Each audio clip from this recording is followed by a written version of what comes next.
بسم اللہ الرحمن الرحیم۔ السلام علیکم۔ ابتدا کے ساتھ میں ہوں صبح سید۔ صبح بخیر۔ اللہ کرے کہ آپ کی صبح انتہائی خوشگوار اور مزیدار گزرے۔ آج ناظرین ہم بڑے اہم موضوع پر گفتگو کرنے جا رہے ہیں، اور یہ موضوع اس حوالے سے بھی اہم ہے کہ ہم اکثر اوقات اس موضوع کے حوالے سے بات کرتے ہیں، ہم سوچتے ہیں دنیا بھر میں جب بھی کوئی مسئلہ پیش آتا ہے تو ان ملکوں میں جہاں پر علم اور تہذیب راج کرتی ہے، ان ملکوں کے لوگ اپنی جامعات کی طرف دیکھتے ہیں، اور وہ یہ سمجھتے ہیں کہ ان کے جو مسائل ہیں ان کا حل ان اداروں کی طرف سے آئے گا جن کے سینے پر تربیت کے، تعلیم کے، تدریس کے، تحقیق کے بیج لگے ہوئے ہیں۔ لیکن پاکستان میں ایسا نہیں ہوتا۔ پاکستان کے حوالے سے جامعات کے بارے میں جب بھی خبریں آتی ہیں تو زیادہ خبریں یہ آتی ہیں کہ اساتذہ نے احتجاج کیا، روڈ بلاک کر دیا، ان پر واٹر کینن سے پانی پھینکا گیا، ان پر لاٹھی چارج ہو گیا، یا یہ خبریں آتی ہیں کہ فلاں جامعات کے اندر، فلاں جامعہ کے اندر طلبہ تنظیموں کے درمیان لڑائی ہو گئی، اتنے بچے زخمی ہو کے اسپتال میں چلے گئے۔ تو اس طرح کی خبریں ہمارے پاس آ رہی ہوتی ہیں، اور کبھی کبھار اگر ان جامعات میں کوئی علمی تحقیقی کام ہو بھی رہا ہو تو وہ ہمارے سامنے نہیں آتا، اور ہمارے سامنے نہ آنے کی کئی وجوہات ہیں کہ شاید ہمارا میڈیا ان چیزوں کو اتنا زبردست طریقے سے کوریج کرنا مناسب ہی نہیں سمجھتا۔ ابھی حالیہ دنوں میں اسلام آباد کی ایک بڑی مشہور جامعہ بین الاقوامی اسلامی یونیورسٹی میں سی پیک کے حوالے سے 2 روزہ کانفرنس ہوئی، جس میں پاکستان اور پاکستان سے باہر 50 کے قریب اہم شخصیات نے مقالہ جات پیش کیے سی پیک کے حوالے سے۔ لیکن ہم نے دیکھا کہ یہ مقالہ جات تو ہمارے سامنے آتے ہیں، لیکن وہ پروسیس میں ڈھل کے علم کے سانچے میں کیسے بدلتے ہیں یہ ہمیں کہیں دکھائی نہیں دیتا۔ کوئی تحقیقی کتاب ہمارے سامنے نہیں آتی۔ تو یہ ایک ایسا بحران ہے کہ جس پر ہم سب کو بات کرنے کی ضرورت ہے کہ جن تعلیمی اداروں پر ہم بڑا مان کرتے ہیں، بڑا فخر کرتے ہیں، وہ سوسائٹی میں جو علم پروڈیوس کرتے ہیں، اور کیا علم پروڈیوس کرتے بھی ہیں یا نہیں، یہ الگ سے ایک بحث ہے۔ اور یہ سوال بھی بڑا اہم ہے کہ جب ہم کہتے ہیں کہ وہ کچھ پروڈیوس نہیں کرتے، کیا یہ سٹیٹمنٹ اس میں کوئی جان ہے یا نہیں۔ تو یہ موضوعات بہت زیادہ اہم ہیں، اور ہم یہ چاہتے ہیں کہ ان موضوعات پر ہم بات کریں، اور جو وہاں پڑھنے والے ہیں، پڑھانے والے ہیں، اور ریاستی جو ادارے ہیں ان سب کے لیے یہ بات بہت زیادہ توجہ کی حامل ہے کہ وہ غور کریں کہ آخر ہمارے یہ اہم ادارے کہ مشکل وقت میں جن کی جانب ہمیں دیکھنا چاہیے وہ مشکل وقت میں ہماری رہنمائی کرنے سے کیوں قاصر رہتے ہیں۔ اور آج میرے لیے بہت ہی مشکل ہو رہا ہے کیونکہ میرے 2 انتہائی معزز اساتذہ آج یہاں پر موجود ہیں، اور میں نے ان سے درخواست کی، انہوں نے کمال شفقت کا مظاہرہ کیا اور اس موضوع پر گفتگو کرنے کے لیے ہمارے ساتھ تشریف لائے۔ پروفیسر فتح محمد ملک صاحب، بہت شکریہ ملک صاحب آپ تشریف لائے۔ ملک صاحب کئی کتابوں کے مصنف ہیں، بین الاقوامی اسلامی یونیورسٹی کے سابق ریکٹر رہے۔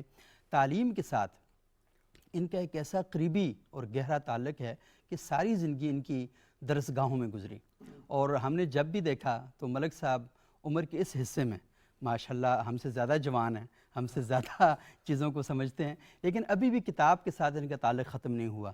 ملک صاحب یا کتاب پڑھ رہے ہوتے ہیں یا کتاب لکھ رہے ہوتے ہیں۔ تو بہت شکریہ ملک صاحب، آپ تشریف لائے۔ آپ کا شکریہ۔ ہمارے دوسرے انتہائی معزز مہمان جناب وسط اللہ خان صاحب ہیں۔ وسط اللہ خان صاحب بھی انہوں نے کئی تحریریں لکھی، اور آپ ان کو جانتے ہی تحریروں کی وجہ سے ہیں، اور اللہ تعالیٰ نے ان کو لکھنے کا جو ملکہ عطا فرمایا اور جس طریقے سے وہ قوم کے شعور کو بیدار کرنے میں اہم کردار ادا کر رہے ہیں، بہت ہی زبردست ہے۔ وسط صاحب بہت شکریہ، آپ تشریف لائیں ہمارے پروگرام میں۔ ملک صاحب آپ سے بات کا آغاز کروں گا۔ یہ ہماری درسگاہوں میں جو صبح و شام باتیں ڈسکس ہو رہی ہوتی ہیں وہ کبھی علم کے میزان پر پوری کیوں نہیں اترتی؟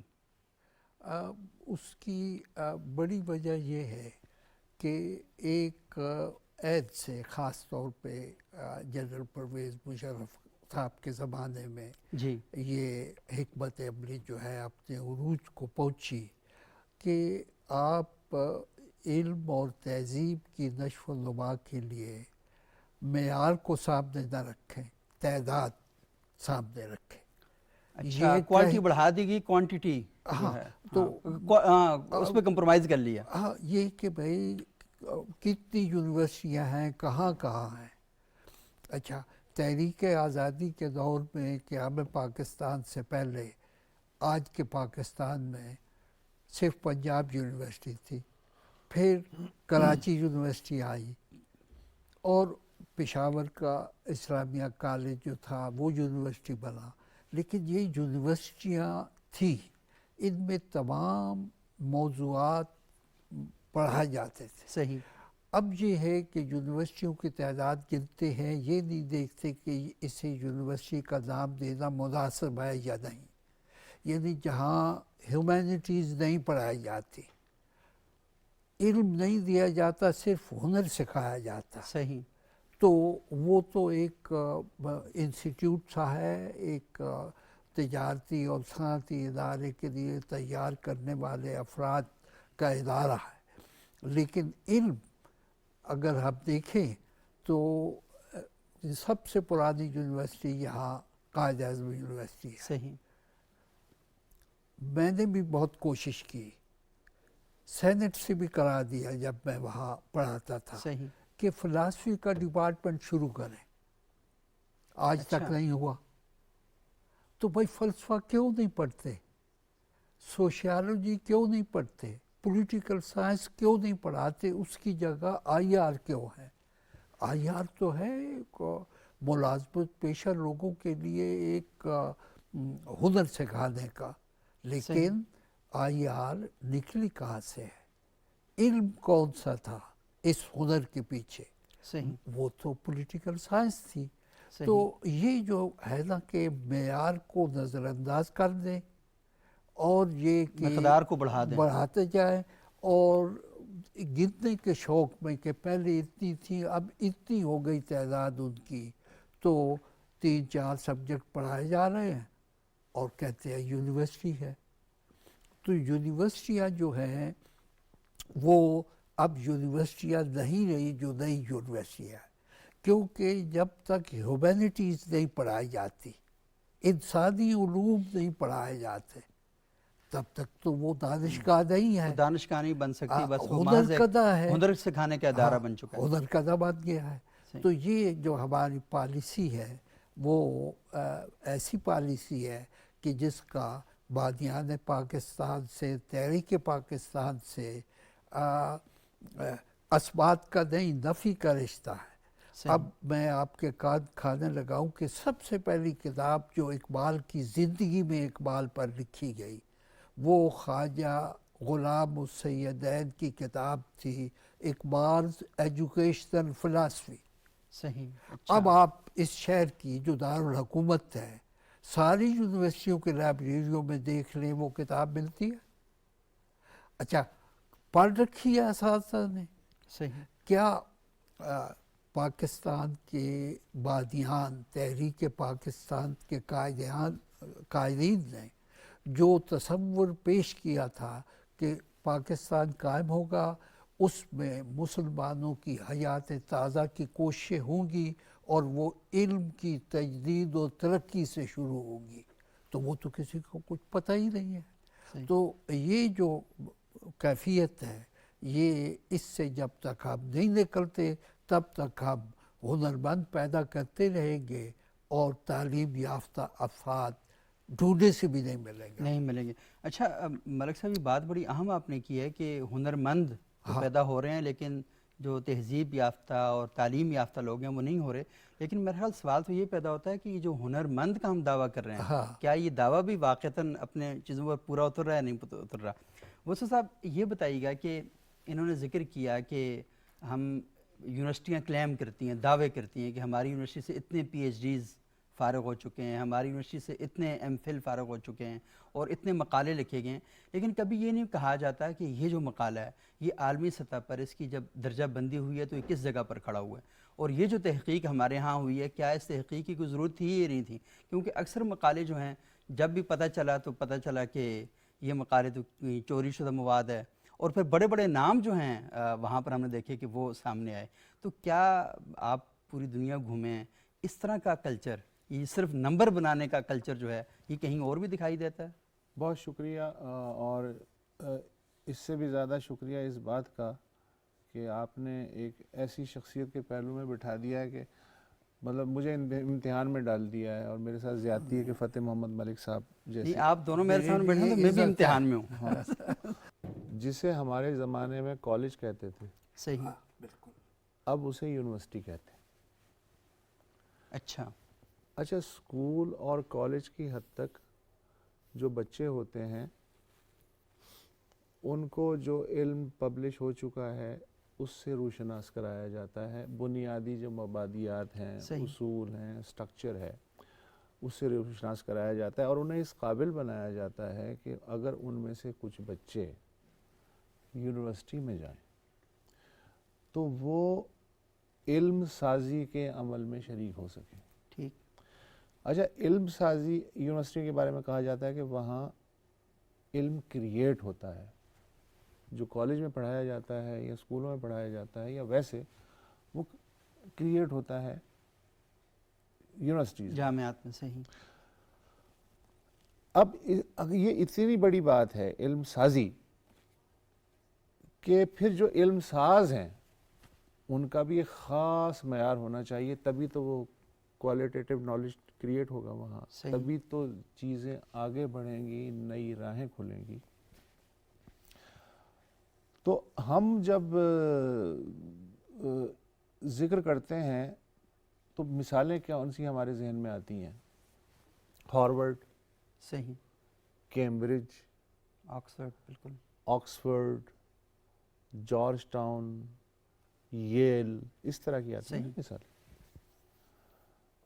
کبھی کراچی یونیورسٹی نہیں ذہن میں آتی ایسا ہی ہے. پنجاب یونیورسٹی بھی ذہن میں نہیں آتی. پہلا جو آپ کے ذہن میں آتا ہے ہارورڈ، صحیح. Cambridge, Oxford. کیوں؟ وہ اس لیے کہ ایک روایت چلی آ رہی ہے سینکڑوں سالوں کی کہ یہاں فلانا پروفیسر ہے، میں اس کا شاگرد تھا، صحیح. بالکل. پھر میں اس شاگرد کا شاگرد تھا. تو یہ ایک نسل در نسل سلسلہ جو ہے، مثلا بھٹو صاحب جو ہیں وہ بڑا فخر کرتے تھے کہ لاسکی صاحب کے شاگرد تھے. صحیح. اب لاسکی کا نام جو جانتے ہیں وہ پھر جانتے ہیں کہ کیا چیز تھے وہ. تو یہ ایک فخر والی بات ہوتی تھی کہ یار فلانی یونیورسٹی میں، اچھا مشہور ہوتی تھی یونیورسٹیاں کہ وہ آدمی جو ہے وہ وہاں ہے، تو لوگ وہاں کرتے تھے. اس کرائیٹیریا پہ اگر ہم پاکستان کی یونیورسٹیاں دیکھتے ہیں تو میں اپنے بچے کو کیا مثال دوں؟ یار فلانی یونیورسٹی میں تم ہسٹری کرنا چاہتے ہو نا، وہاں دانی صاحب ہے یا کوئی اور ہے اس لیول کا.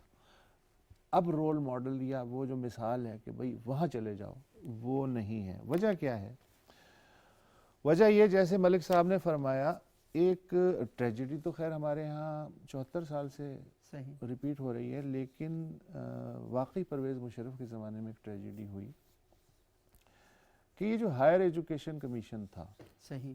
عطاء الرحمن صاحب بہت بڑا نام ہے اور بہت شفقت سے ہمیشہ پیش آتے ہیں، لیکن انہوں نے بنیاد رکھی کہ انڈسٹریل پیمانے پہ پی ایچ ڈیز پروڈیوس کرنا، ریسرچ کا فروغ نہیں، پی ایچ ڈیز پروڈیوس کرنا. اور پھر اس کے لیے انہوں نے انسینٹیو رکھے کہ جی آپ کو ایکسٹرا الاؤنس ملے گا صحیح. اگر آپ ایم فل کرو گے، اب پی ایچ ڈی کرو گے.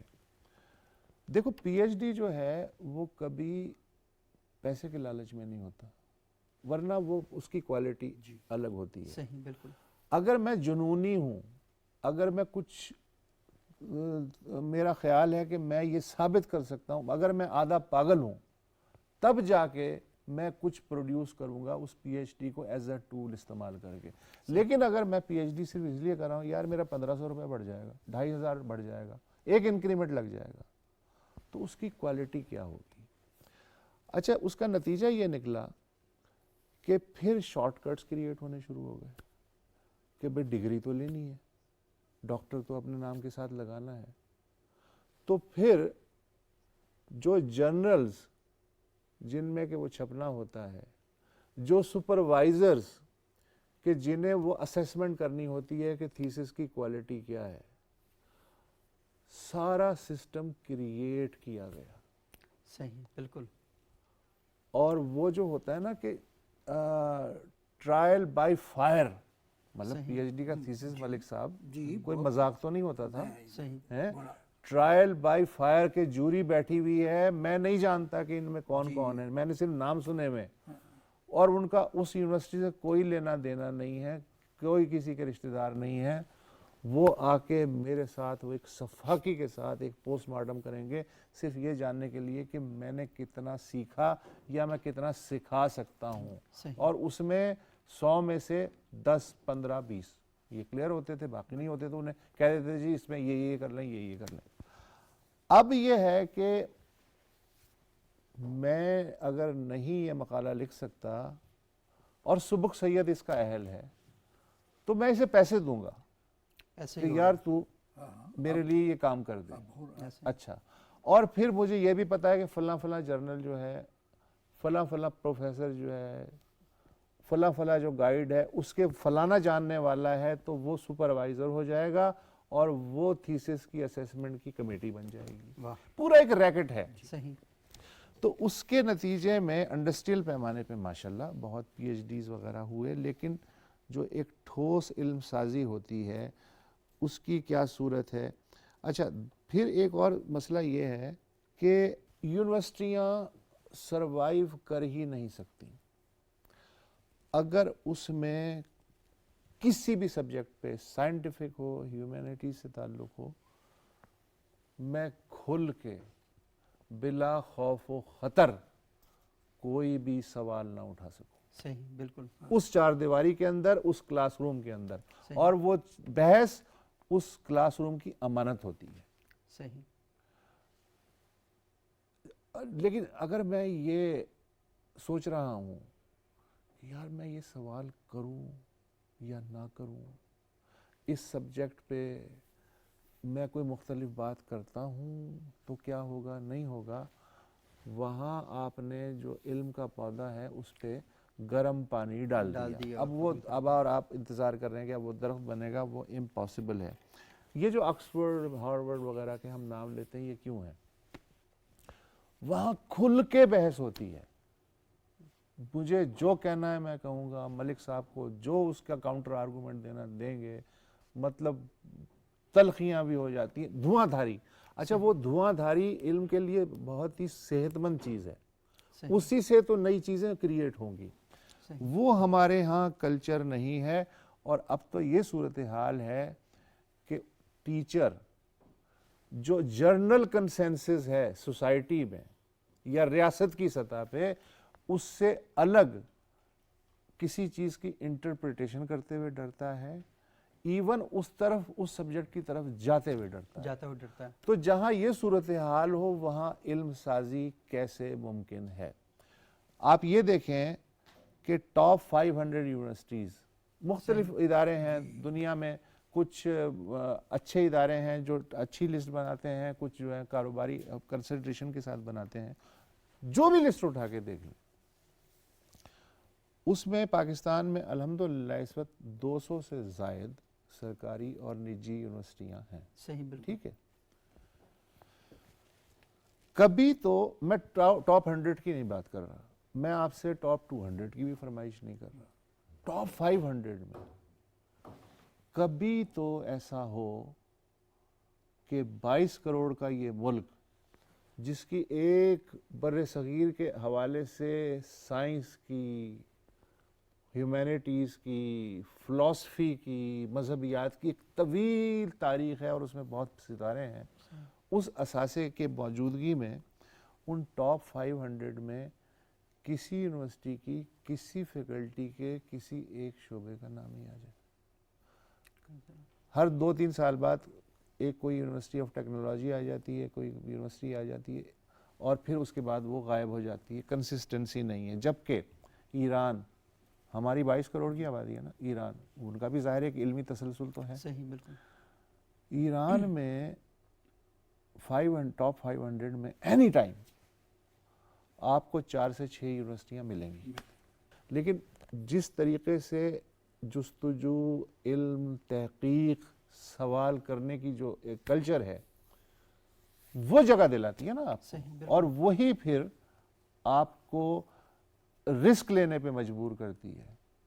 وہ جو لڑکا ہے یا لڑکی ہے وہ تو خواب ہے نا، پہلے خواب دیکھتا ہے پھر اس کی تعبیر کرتا ہے، صحیح بالکل وہ کلچر وہ بناتے ہیں، اور ہم یہ کلچر بناتے ہیں رٹ لو، محتاط رہو، فلاں فلاں سبجیکٹ نو گو ایریا ہے، اس کے علاوہ آپ اس میں بات نہیں کرنی ہے آپ نے. اور اس کا رزلٹ کیا نکلا؟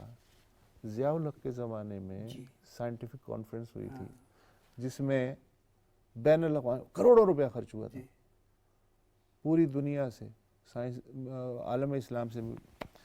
میں ابھی وہ ریکال کر رہا تھا، ایک مقالہ تھا جنات سے بجلی کیسے پیدا کی جاتی ہے. کیا جنات سے بجلی یہ مقالہ تھا اس انٹرنیشنل کانفرنس میں یہاں اسلام آباد میں ہوئی تھی. ایک مقالہ تھا سچائی کو سائنسی طور پہ کیسے ناپا جا سکتا. تو پھر تو یہی اسی طرح کی چیزیں پروڈیوس ہوں گی نا، بس ٹھیک ہے، بہترین ہو گیا. اور وہ سلسلہ ابھی تک جاری ہے. مصعب آپ بات کر رہے تھے تو مجھے بالکل جی نہیں چاہا کہ اس بات کو میں روکوں، کیونکہ اتنی امپورٹنٹ باتیں تھیں اور ہماری سوسائٹی سے اتنی ریلیٹ کرتی ہیں. اور میرا خیال یہ ہے کہ ہم نے کہیں نہ کہیں یہ طے کر لیا ہے کہ اپنی سوسائٹی کے جو بچے ہیں ان کے سروں پر مخصوص غلاف اور ٹوپیاں دولے شاہ کے اور ہم چوہے، دولے شاہ کے چوہے جو ہیں وہ ہم نے تیار کرنے ہیں. ناظرین میرا آپ تھوڑا سا سوچیں، ہم چھوٹا سا وقفہ لیتے ہیں، وقفے کے بعد دوبارہ حاضر ہوتے ہیں تو اس سلسلہ کلام کو آگے بڑھاتے ہیں.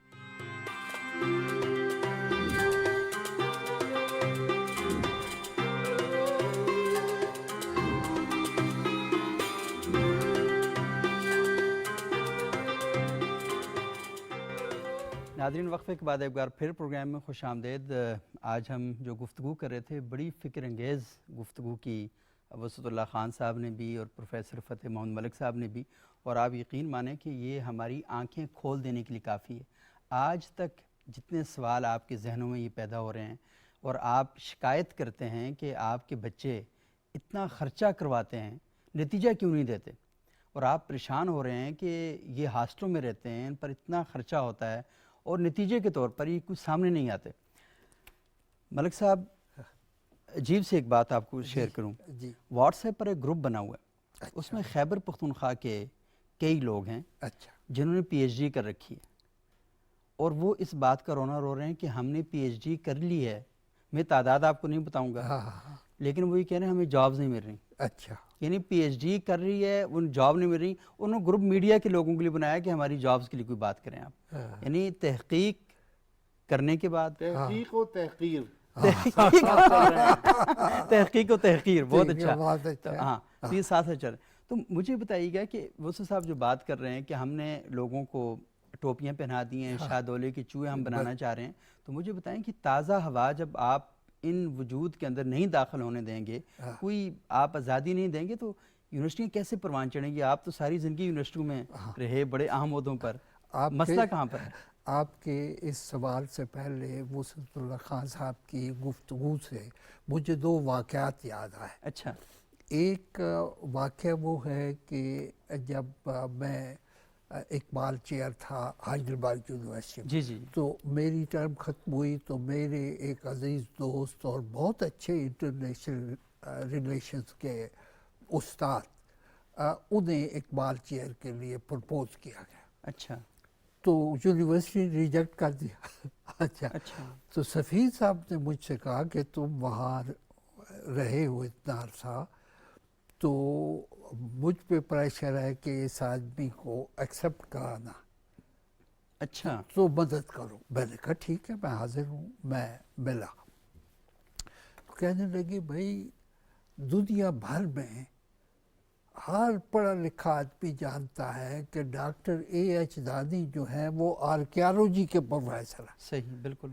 تو یہ جو پروفیسر یہاں نامینیٹ کیا گیا ہے یہ آئی آر کا ہے، اور اس کے تھیسس کے گائیڈ دانی صاحب سے. تو اس لیے ہمیں قابل قبول نہیں کہ یعنی دانی صاحب آرکیالوجی پہ ہوتا تو پھر تو ٹھیک تھا. صحیح. تو یہ انٹرنیشنل ریلیشن پالیٹکس یہ ان کا سبجیکٹ نہیں ہے تو وہ کیسے سپروائزر بن سکتے ہیں؟ تو میں نے ان سے کہا کہ حضور بات یہ ہے کہ وہاں گائیڈ ملتا نہیں ہے ہماری یونیورسٹی میں. تو دانی صاحب جو ہیں وہ اس اعتبار سے موضوع ہیں کہ جہاں تک ٹیکنیک کا تعلق ہے، ریسرچ کی ٹیکنیکس جو ہیں وہ بتا رہے ہیں. اچھا. وہ تو وہ گائیڈ کریں گے. صحیح. باقی وہ پھر اپنی صلاحیتوں پہ اور لوگوں سے مشورہ کر کے اہل علم سے، تو اس نے یہ کیا ہے، دانی صاحب کا جو یہاں گائیڈنس کا رول ہے وہ ہے صرف میتھڈالوجی سکھانے کا، صحیح، تو خیر انہیں قبول کر لیا گیا۔ اب اسی طرح کی وسعت اللہ خان صاحب کی جو گفتگو ہے اس سے مجھے ایک اور واقعہ یاد آیا جس کا تعلق آزادی فکر و اظہار سے ہے۔ جی جی، جب میں کولمبیا یونیورسٹی میں نے جوائن کیا، پہلے دن آ کے تو صبح اٹھا دوسرے دن تو نیو یارک ٹائم پہ ایک بہت بڑا نمایاں مضمون ہمارے انسٹیٹیوٹ کے ڈائریکٹر کا اچھا، حکومت کی پالیسی کے خلاف، یعنی اس قدر انہوں نے تلخی کے ساتھ اپنا تجزیہ پیش کیا ہے کہ یہ ساؤتھ ایشیا کے لیے ہماری موجودہ حکومت کی جو پالیسی ہے وہ غلط ہے، گمراہ کن ہے، اس کے نتائج امریکہ کے لیے خطرناک ہوں۔ اچھا، اچھا، میں نے آتے ہی ان سے کہا کہ سر یہ آپ یہاں کولمبیا یونیورسٹی کے اس انسٹیٹیوٹ میں اس ساؤتھ ایشین اسٹڈیز کا جو ڈپارٹمنٹ ہے اس کے سربراہ ہیں اور آپ نے اتنا سخت حکومتی مضمون پالیسیوں پر لکھا اتنی تنقید آپ تو کر رہے ہیں۔ اس کا کیا ہے؟ اب مجھے اظہار کی آزادی ہے صحیح، اور میں نے اپنی حکومت کی پالیسی کو خطرناک قرار دیا ہے، اور میں اس سے پہلے اپنا سفیر بھی رہ چکا ہوں سری لنکا میں، تو میرے سارے تجربات ہیں ساؤتھ ایشیا کے، تو یہاں تو ہر ایک کو آزادی ہے۔ اچھا، اس کا نتیجہ یہ ہوا کہ ود ان ویکس حکومت نے پالیسی بدل دی۔ اچھا، یعنی آرٹیکل نے ایک پڑھے لکھے بندے کا تھا، اس کا تجربہ تھا، تو وہ بدل گئی پالیسی، وہ ٹرانسلیٹ ہوا پالیسی میں، پالیسی میں۔ اچھا، اب ہمارے ہاں آزادی اظہار نہیں ہے۔ اچھا، جب بڑے لمبے عرصے تک آزادی اظہار نہیں ہوتا تو لوگ سوچنا ہی چھوڑ دیتے، آزادی فکر بھی پھر چلی آتی ہے۔ صحیح، تو آزادی فکر اور آزادی اظہار یہ کلید ہے علمی ترقی کی اور تخلیق کی، اور تحقیق کی۔ تہذیب کی سربلندی اور سرسبزی شادابی کے لیے۔ صحیح، اچھا، وہ سب بلکہ مجھے تو لگتا ہے کہ ہماری جو یونیورسٹیاں ہیں ان کے مقابلے میں جو ہمارے جو مذہبی مدارس ہیں وہ ہے وہاں کھلم کھلا بحثیں ہوتی ہیں، صحیح، بالکل لیکن وہ کلاس روم کی حد تک، تاکہ وہ ایک مسئلہ سلجھ جائے یا اس کی مبادیات سمجھ میں آ جائیں۔ صحیح، اور اس میں یہ بھی ہوتا ہے کہ وہ کاؤنٹر آرگومنٹ بھی وہ جی سب بالکل، آتا ہے، لیکن یہ ہوتا ہے کہ نتیجے کے طور پر نتیجہ پہلے سے طے ہوتا ہے کہ آپ نے یہ سارا علمی مباحثہ اس لیے کرنا ہے کہ اس نتیجے تک پہنچنا ہے، تو اس لیے وہ سارا کر رہے ہوتے ہیں۔ اچھا وسیع صاحب، آپ نے جو گفتگو کا پہلا حصہ تھا اس میں آپ نے بڑے چشم کشا حقائق بیان کیے اور بڑے پس منظر کے ساتھ وہ ساری چیزیں سامنے آئی ہیں، اور مجھے لگتا ہے کہ ابھی مائیں اپنے بچوں کو نا ناشتہ تیار کروا رہی ہوں گی، انہیں یونیورسٹی کالج اسکول بھجوا رہی ہوں گی، تو وہ سب وہ بڑی پریشان ہو گئی ہوں گی کہ اگر یہ سارا کچھ ہونا ہے تو ہم یہ جو صبح سویرے اٹھ کے مشقت کاٹتی ہیں کیوں آخر، اور باپ بھی پریشان ہو رہا ہوگا آپ کی گفتگو سن کے کہ سارا کچھ جو بھی ہو رہا ہے تو میں اتنا پیسہ کیوں خرچ کر رہا ہوں جب نتیجہ نکلنا ہی نہیں ہے۔ تو یہ بتائیں کہ اس مسئلے کا حل کیا ہو سکتا ہے، تاکہ جیسے انہوں نے کہا یونیورسٹی کے پروفیسر نے ایک آرٹیکل لکھا تو پالیسی چینج ہوگی، تو تاکہ ہمارے جو ذمہ داران ہیں شاید وہ ہماری اس پلیٹ فارم سے کوئی بات ہو رہی ہے تو زیادہ امید تو نہیں ہے، لیکن امید کے سوا ہم کر بھی کیا سکتے ہیں، تو کچھ بتائیں کہ حل کیا ہو سکتے ہیں ممکنہ طور پہ۔ ایک تو ہمیں حل تلاش کرنے کا اتنا شوق ہے محلول ہو جاتا مسئلہ سمجھ میں پورا آتا نہیں ہے، صحیح، حل پہلے لیکن ہم کہتے ہیں کہ سمجھ میں جتنا آیا اسی کا حل بتا اسی کا حل بتا دیں۔ تو یونیورسٹیوں میں ہر آدمی ایک ہی لیول کا ہے، نو۔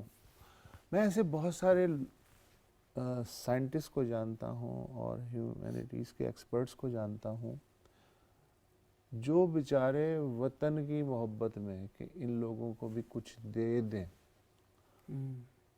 آئرلینڈ سے اٹھ کے امریکہ سے اٹھ کے یہاں آئے، بالکل صحیح، لیکن یہاں چونکہ جو آلریڈی بیٹھے ہوئے ہیں نہ انہوں نے کچھ اپنے آپ کو اپ گریڈ کرنا ہے، نہ جو اپنے شاگرد ہیں ان کو اپ گریڈ کرنے کے بارے میں سوچنا ہے تو جو نیا بندہ آیا اسے انکریج نہیں کیا گیا, اس سے فیکلٹی اور انسیکیور ہو گئی. صحیح. اور سارا زور اس پہ ہوا کہ یہ بندہ آ تو گیا ہے, اس کو ذلیل کر کے واپس کیسے بھیجنا ہے. تو ایسی بہت سی مثالیں ہیں کہ کمال لوگ آئے, سیکریفائز کر کے اپنا کیریئر ویسٹ میں ہے, 2-3 کو تو میں بھی جانتا ہوں. وہ آئے اور 1 سال کے اندر ان کے ارد گرد ایسا تانا بانا بونا جاتا ہے, جو وہاں بیٹھے ہوئے ہیں مکڑیاں. صحیح. کہ وہ اس نے کہا یار میں کس کام کے لیے اگر آیا ان تھا؟ کا مقابلہ کر بھی لوں تو جو ماحول ہے اس میں کیسے سروائیو کروں گا, تو زیادہ تر واپس چلے گئے. پھر دوسری بات یہ ہے کہ والدین جو ہیں ان کا بھی قصور ہے. بالکل. وہ یہ سمجھتے ہیں کہ کسی مہنگی یونیورسٹی میں بچہ بھیجنے کا مطلب یہ ہے کہ اب ہم نے تو پیسے دے دیا, اب بچہ جانے اور یونیورسٹی جانے, ہمیں چاہیے 4 لاکھ روپے فیس دے رہے ہیں تو ہمیں چاہیے افلاطون اور ارسطو بن جائے, تیار ہو جائے, ورنہ یونیورسٹی میں کھوٹ ہے. ان کی جو اپنی ذمہ داری ہے, بھئی تو کیا پڑھ رہا ہے, کتنا وقت پڑھ رہا ہے, گیجٹس پہ کتنا وقت صرف کر رہا ہے, تیرے جو دوست ہیں ان میں پڑھنے والے کتنے ہیں, کھلنڈرے کتنے ہیں. اب یہ ٹیچر یا یونیورسٹی کی ذمہ داری تو نہیں ہے, یہ تو والدین کی ذمہ داری ہے. والدین یہ سمجھتے ہیں جی میں نے چونکہ بھاری فیس دے دی, اگر ایک پریسٹیجیس انسٹیٹیوشن میں جا رہا ہے اور ایک سٹیٹس سمبل والی جو صورتحال ہے وہ ہے, تو اب یہ یونیورسٹی کا کام ہے. ایسے نہیں ہوتا. نیوٹن کے سر پہ جو سیب گرا تھا وہ کسی ٹیچر نے نہیں گرایا تھا, اس کے سر پہ سیب گرا, نیوٹن نے سوچا کہ یہ سیب کیوں گرا. بالکل. تو اگر آپ کا جو بچہ ہے 4-5 گھنٹے یا 7-8 گھنٹے یونیورسٹی یا کالج میں رہتا ہے اور اس کے بعد جب وہ گھر آتا ہے تو بالکل ایک مختلف دنیا ہے جس میں پڑھنے لکھنے کا کوئی کام نہیں ہے, تو اس کے سر پہ اگر سیب بھی گرے گا تو وہ اسے دھوکے کھا جائے گا. یہ ہوگا. تو یہ جتنی ذمہ داری یونیورسٹی کی, فیکلٹی کی, ٹیچر کی ہے, اس سے ڈبل ذمہ داری ان کی ہے جنہوں نے ان بچوں کو پیدا کیا ہے. ٹھیک. اور ایک اور بات یہ بھی ہے نا جی کہ ہماری سوسائٹی میں بچوں کو سب سے اچھا بچہ وہ ہے کلاس روم میں جو سوال نہیں کرتا, سوال نہ کرے اور بالکل سر جھکا کے بیٹھتا ہے, وقت پہ آتا ہے, وقت پہ چلا جاتا ہے, ہوم ورک مکمل کرتا ہے, لیکن باقی کسی تحقیق تخلیق اس سے کوئی تعلق نہیں ہے. اور وہ بچہ بھی بہت برا ہے کلاس روم میں کہ جو شرارتیں کرتا ہے, جو کھیل کود کرتا ہے. یعنی ہم نے ایک اچھے بچے کی جو تعریف بنائی ہوئی ہے, اس کے جو ڈل بچہ ہے نا وہ ہم سمجھتے ہیں سب سے اچھا بچہ ہے, اور ہم یہ کہتے ہیں کہ ایسا بچہ ہو بہت ہی مزہ آ جائے گا, نہ روتا ہے, نہ ہنستا ہے, نہ کھیلتا ہے, نہ کوئی اور کرتا ہے. حالانکہ حصول علم میں سعادت مندی اور فرما برداری یہ میرے خیال میں عیب ہے. جی صحیح بالکل. آپ سوال جو بھی آپ کے ذہن میں, بچے کو اتنا کانفیڈنس ہونا چاہیے یار میں کچھ بھی پوچھ سکتا ہوں, وہیں سے تو نیا علم پھوٹے گا. اور ایک اور بات بھی نا ملک صاحب, آپ تھوڑی سی رہنمائی فرمائیں کہ یہ کہا جاتا ہے نا کہ بزرگوں کی غلطی کو پکڑنا یہ بھی غلطی ہے.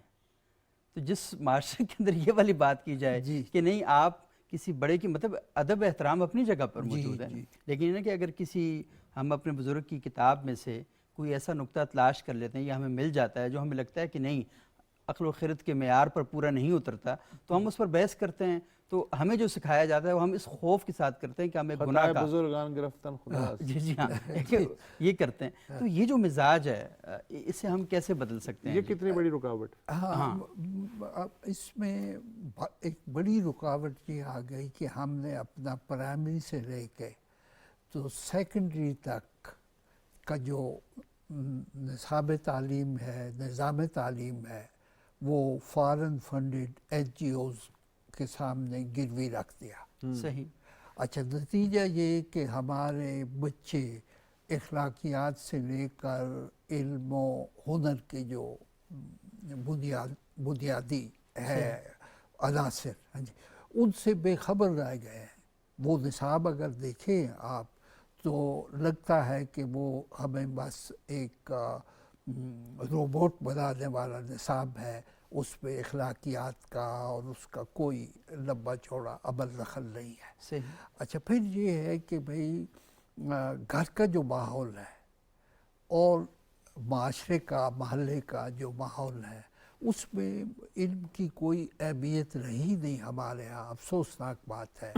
نتیجہ یہ کہ اسی پہ انحصار کیا جائے جو ٹیکسٹ بک میں پڑھ کے بچہ یا لڑکا یا نوجوان آیا ہے۔ تو ٹیکسٹ بک جو ہے اس کے آس پاس علم پھیلا ہوا ہے بہت، تو اسے پڑھنے کی طرف توجہ نہ ہونے کے برابر رہ گئی ہے۔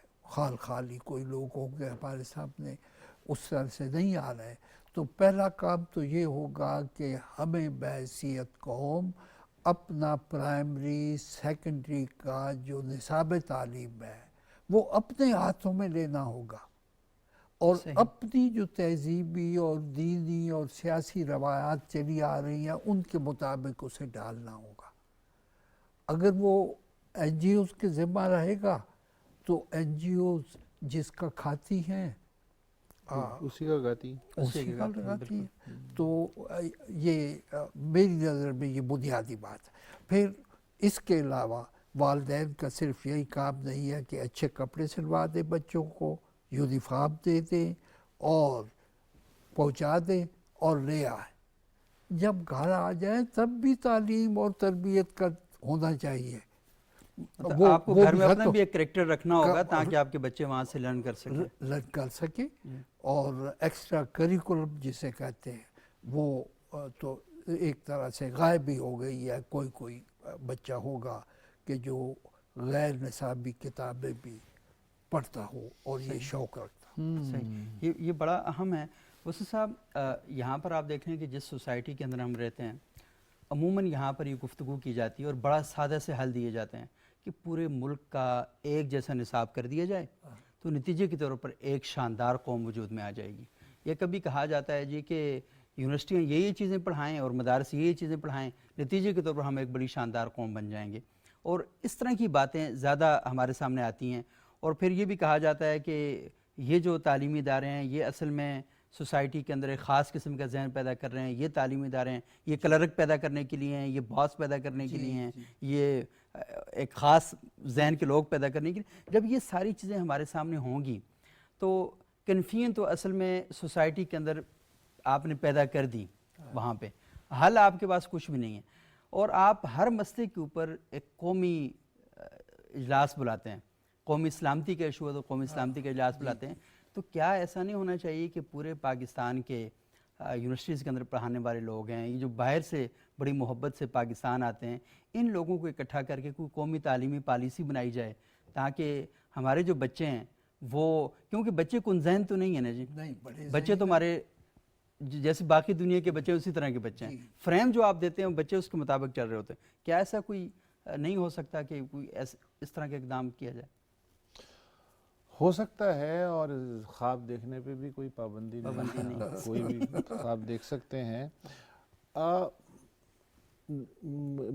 مجھے اچھی طرح یاد ہے، آپ کے زمانے میں تو خیر یہ زیادہ ہوگا کہ اسکول میں اور کالج میں جتنا یہ دیکھا جاتا تھا کہ بچہ پڑھائی میں تیز ہے، ذہین ہے، کوئی نئی بات کر سکتا ہے، اتنی ہی توجہ ٹیچر کی اس پہ بھی ہوتا تھا کہ اس کا مینرزم کیا ہے، جی صحیح، بالکل، یہ گھر کی تربیت کی کیا صورتحال ہے، اور پھر یہ کہ جہاں کمی بیشی ہوتی تھی تو وہ ڈانٹتا بھی تھا۔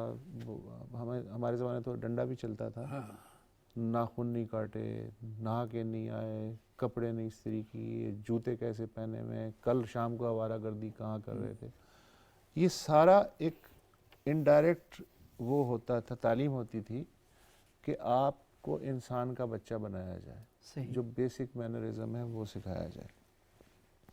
وہ رفتہ رفتہ جو ہے رواج ختم ہو گیا۔ وہ ختم اس لیے ہو گیا کہ اب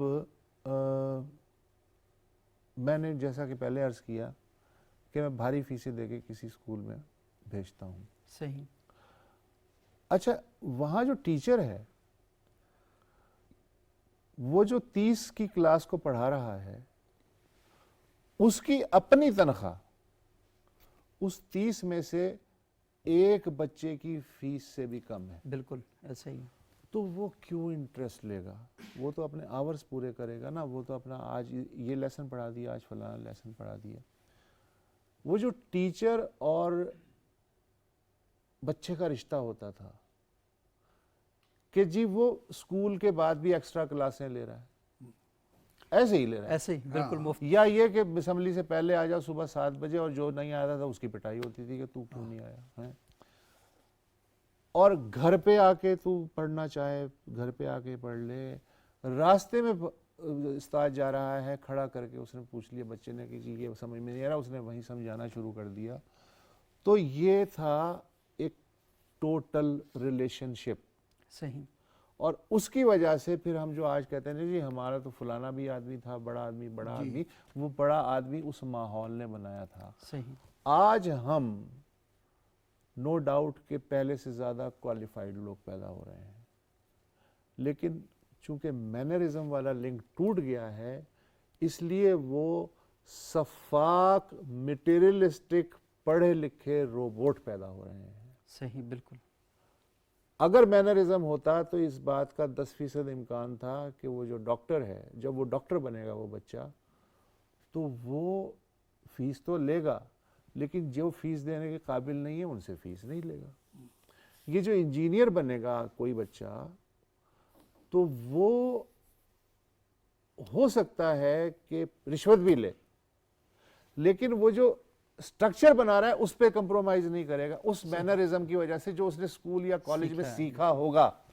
اب یہ چیز مائنس ہے، لہٰذا آپ جو بھی کر رہے ہیں بلا جھجک کر رہے ہیں، تو وہ چیز جو کہ انڈائریکٹلی آپ کو انسان بناتی تھی، اس کے مائنس ہونے سے آپ ایک شفاق آدمی کے طور پہ آپ کچھ بھی کر سکتے ہیں اور اس کو جسٹیفائی کر سکتے ہیں، اور ہماری سوسائٹی ایسے لوگوں سے بھرتی جا رہی ہے. صحیح. بہت شکریہ وزیر صاحب، یہ بڑی فکر انگیز باتیں ہیں، اور میرا خیال یہ ہے کہ صبح صبح جو ہمارے ناظرین سن رہے ہیں ان ساری باتوں کو، اور یہی اصل میں صبح کی باتیں نہیں ہیں، ہاں یہ صبح کی، یہ ہر وقت کی باتیں ہیں اور اس پر اگر غور کیا جائے تو ہم بہت سی جو چیزیں ہیں ان کو ہم لے کے آگے بڑھ سکتے ہیں. اور سب سے امپورٹنٹ بات یہی ہے کہ غور و فکر کے بغیر کوئی بھی چیز ہم آگے اگلا قدم نہیں اٹھا سکتے. ہم نے کبھی اس بارے میں سوچا ہی نہیں ہے کہ بنیادی مسئلہ کہاں پر آ رہا ہے. اور وزیر صاحب نے جو بات کہی کہ ہم پورا مسئلہ سمجھے بغیر آدھا مسئلہ اور آدھا حل، اور ہم اکتا جاتے ہیں نا جو ڈیپ کسی لرننگ کی اس بارے میں، ہم کیونکہ ہم سمجھیں کہ یہ مسئلہ میرا نہیں ہے، اور اگر مسئلہ میرا ہے بھی ہے تو پورا حل کیوں سوچوں. ہم فوری طور پر تیزی کے عادی ہیں. ہمیں سمجھتے ہیں کہ بٹ وہ جیسے ہمارے ہاں وہ بات کی جائے چٹ منگنی پٹ بیا، اور پھر کیا ہے شرط طلاق بھی ہو جاتی ہے. تو اس طرح کی جو چیزیں ہیں وہ ہمارے ساتھ جو ہیں وہ چل رہی ہوتی ہیں. میرا خیال یہ ہے کہ بہت شکریہ آپ کا وصی صاحب، بہت شکریہ ملک صاحب آپ کا. اور ناظرین، یہ جو باتیں ہم یہاں کرتے ہیں صبح، یہ بنیادی طور پر ہم یہ کہتے ہیں کہ یہ ایک ٹاک آف دی ٹاؤن بن جائیں. یہ آپ کے گھروں میں ڈسکس ہوں، آپ کے اسکولوں میں، کالجز میں، آفیسز میں. اور جب ہم ان موضوعات پہ بات کریں گے، آپ یقین مانیے کہ ہم کسی حل کی طرف بھی چلے جائیں گے. جب ہم اپنے مسئلے کو سنجیدہ مسئلہ سمجھیں گے تو پھر سنجیدگی کے ساتھ اس کا حل بھی سوچیں گے. اور اگر ہم اپنے مسائل کو لات مارتے رہے اور یہ سوچتے رہے کہ میں نہیں کروں گا، کل کوئی اور کر لے گا، تو کسی اور نے آ کے نہیں کرنا. اب کسی پیغمبر نے بھی نہیں آنا. اب جو بھی کرنا ہے وہ آپ نے کرنا ہے، اور آپ اسی وقت کر سکتے ہیں جب ان چیزوں کے بارے میں غور و فکر کریں گے. اگلے پروگرام تک کے لیے اجازت دیجیے گا. بہت شکریہ.